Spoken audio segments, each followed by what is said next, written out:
We continue to read from the Bible. I'll be reading from 2 Corinthians chapter 2, verses 6 and 7 from the New King James Version. And it says, "This punishment which was inflicted by the majority is sufficient for such a man. So that on the contrary, you ought rather to forgive and comfort him, lest perhaps such a one be swallowed up with too much sorrow." Today's Triumph Through Tuesday, we're going to talk a little bit about forgiveness. Forgiveness.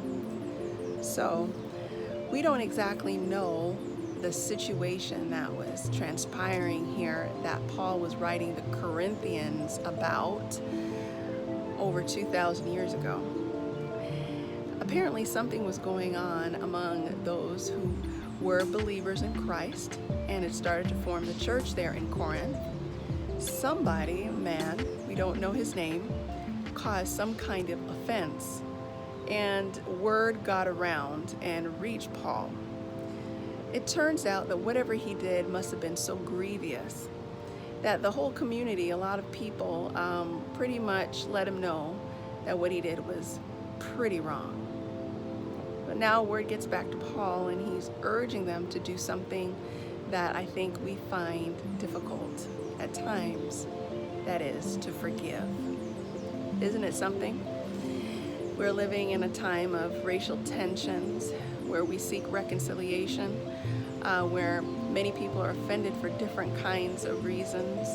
Feelings are hurt, not only by what might happen in the society, and but what happens in our own home, or amongst our own family members, or even with our own friends.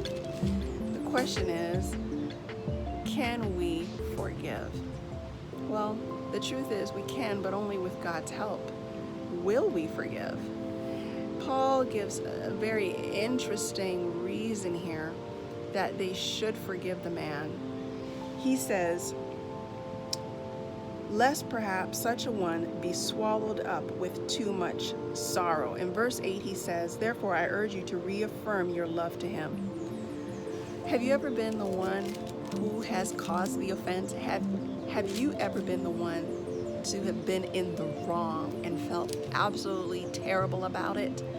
You have said, "I'm sorry," and you've been trying to get some kind of reconciliation going and trying to restore the relationship with your loved ones, and you feel horrible about it. Everybody's let you know. They have shunned you. They have done everything.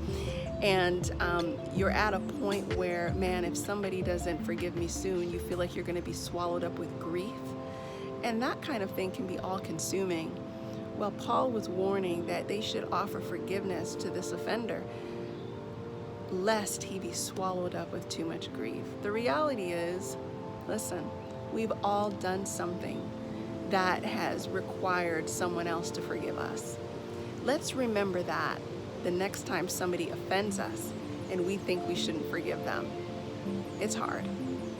It's not easy, but with God, it's possible. So on this Triumph Through Tuesday, I encourage you to forgive. You know what? It's a wonderful thing to do because you get to release yourself as well as the offender. So let's let go this week and ask God to help us to forgive.